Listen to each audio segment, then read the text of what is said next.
सनाम गाते को सगुन जोहार मसीदा ऑफिशियल यूट्यूब चैनल रे आपे सनाम को सगुन दाराम देलाबुन गाते को तेहिं मिटन नोंका पठुआ कोड़ा गिद्रा बुन नेलेया जहां दो छत्तीक जात कना से दिकु जात कना और उनी गिद्रा तेहिं संथाली माध्यम ते वीडियो ए ऑलेट कना उना माध्यमिक वीडियो यानी बोर्ड एग्जाम उनी ऑलेट कना उनी दो ऑलेदाय संताली माध्यम ते मेनखान गाते को नित हबी आबोरेन संताल बोया मिश्रा को मिना को ताबुन गया उनको दो तेहिं हबी संताली माध्यम ते ऑल रिया कुरुमुटु बको कुरुमुटुइदा मेनखान तेहिं मिटन दिको गिद्रा संताली माध्यम ते नो बोर्ड एग्जाम ऑलेट कनाय आदो उनी कटी मरांग वीडियो क्लिप उनिया बुन नेल तया जे मेनते उनी चित इयते संताली माध्यम ते ऑलदा आर चित जेतरेन कोड़ा गिद्रा कनाय चलो बुन तबे उनिया कटी मरांग वीडियो क्लिप बुन नेल लेताय गे आमा ची ᱧᱩᱛᱩᱢ या ᱧᱩᱛᱩᱢ ᱫᱚ ᱨᱤᱛᱩᱨᱟᱡᱽ ᱢᱩᱠᱷᱟᱨᱡᱤ ओका स्कूल खोना ᱱᱚᱣᱟ माध्यमिक परीक्षा ᱥᱚᱱᱟᱧᱡᱚᱲᱤ ᱛᱤᱞᱠᱟᱹ ᱢᱩᱨᱢᱩ हाई स्कूल ᱠᱷᱚᱱᱟᱜ ᱱᱚᱣᱟ माध्यमिक परीक्षा ᱮᱢᱚᱜ ᱠᱟᱱᱟ ओका माध्यम से सान्ताल माध्यम अच्छा तेहिं आम तो मिटन माने चेत इन लेया जे आमा तो मदर लैंग्वेज बंकान रहो तेहिं नोआ संताली मीडियम एम कुसियादा चेत लेका रे नोआ चिका लेकाते नोआ माध्यम ते जे परीक्षा एमा नोआ डिसाइड किदाम चेत लेका रे कटी खन के नोआ सब्जेक्ट नोआ मीडियम ते पढ़ा कान तयानी तबे गाते को नोई पठुआ गिद्रा बुन नेल किदिया नोई दो ची आया ᱧᱩᱛᱩᱢ लई किदा चिली मुखर्जी चो आदो नोई दो मिटन देखो गिद्रा कने आर नोई नितो को कुली दी कना आम चिकाते नोआ माध्यम ते से संताली माध्यम ते वीडियो ओलो रिया एम मने किदा आदो नोई दोय लई किदा जे मेनते इन दो एतोहब खय गे माने नर्सरी से पहला क्लास खन गे इन दो संताली माध्यम ते गिन पढ़ा कान तेना से ओलो कान तेना तो नोई दो बंगाल सेनिक कान गया और नोई गिद्रा दो दिकु गिद्रा कना छत्तीक गिद्रा कना मेनकान नोई संताली ते ऑल रिया कुरुमुटु किदा से ऑले कना नुआ दो अडी मरंग सरहाव रिया कथा कना संताल होड़ को लगी दो मेनखान गाते को आबो संताल बोया दो एकेन ची मिना तकवा उनको दो को लड़ाई उनको दो को झगड़ा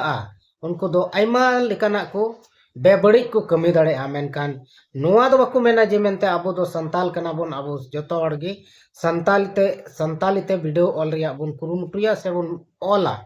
नुआ को दो शिक्षा बाको एमोआ मेनखान उनको दो तपाम झगड़ा से शिक्षा को एमोआ जे तपामो पे झगड़ा पे आर लाहु लोहना पे आर आपे दो सनाम चाबा उतरो पे आर नुआ कारण तेगे तिहिं आबो संताली भाषा नित हबी दर्जा बाय नाम कदा से राष्ट्रीय दर्जा बाय नाम कदा चेदा से नहय नुका गे आबोरेन हड़ गे को तपाम झगड़ा आर आबुआ जहां मेन फैक्ट कना जहां मेन उद्देश्य कना ओना लगी दो बाबुन रोड़ा और बाबुन रोड़ कारण ते तिहिं हरी आबो संताली भाषा आबो बाबुन नाम कदा और नुका गे रेजो रेपेजो तेगे बुन ताहेन खान गाते को आबो दो 300 नवा संताली भाषा दो झारखंड रे बाबो लागू अचो दाड़ेया आबोरेन गे नितो सनाम मुख्यमंत्री राष्ट्रपति सब आबोरेन गे एंत हो राष्ट्र भाषा होते हुए आबो तिहिं नवा माने संताली भाषा बाबुन रोड़ दाड़ेया कना से संताली भाषा ते बाबुन ऑलेट कना आबो तो आबुआ भाषा रोड़ लगी से ऑल लगी बुन लाजा मेनखान मिटन छत्तीस जाति सीना तान कते तिहिं माध्यमिक यानी बोर्ड परीक्षा ऑलेट कना तीन खुशी रिया कथा कना नवा मेनखान आबोरेन होड़ दो आबोरेन आदिवासी बोया मिश्रा को दो खाली कंट्रोवर्सी को तेंगुया जे नुई दो ऑलचिकी ऑलदा से नुई दो ऑलचिकी विरोध दा नहय नुआ को आबो दो खाली बुन तपाम झगड़ा तेगे बुन ताहेन कना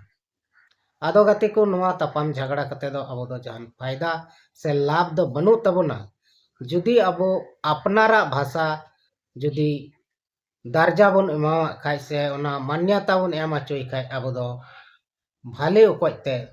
कुरुमुटु हुई तबना और ओना भाषा तेगे आबो रोड़ और ऑल को कोराव हुई तबना आदो तिहिं आबो नोआ वीडियो माध्यम ते मिटन वीडियो क्लिप माध्यम ते आबो बन बाडाय केदा जे मेनते आबोआ भाषा तीन सिविल भाषा कना तीन मौज भाषा कना ओना इयते तिहिं आबोआ भाषा छत्तीक जात रेन हो ऑलेट कना को और नोम चीज कते आम मिटन सहज ते आम माने आसान तरीका ते अपनारा भाषाम ऑल दाड़ेयाम रोड दाड़ेयाम और एम सनाम लेका दाड़ेयाम मेनखान तिहिं अबोरेन बोया मिश्रा कोगे किछुगान मेना कोआ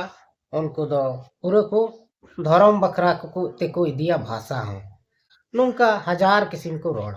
मेनखान नोआ रोड को दो केन ओडिया कना सही ते आमाम ऑल पढ़ाओ कन खान उना भाषा के दोहय में और नुंका लेकाते तिहिं नुई अबोरेन माने चेक को मेना अबोरेन बोया अबो भाषा रेन हॉड़ दे बांग कना मेनखान एटा भाषा रेन हॉड़ होते हुए नुई अबो संताली भाषा ते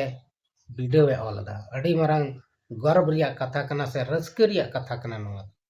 तबे गाते को तिहिं नोआ वीडियो रे अकॉय को बन बेस बन बुझाव केदा कमेंट बॉक्स रे लई तबन का नोंडा गिन मुचे तबन अस्सलाम को गिन सेन को मुचे जोहार।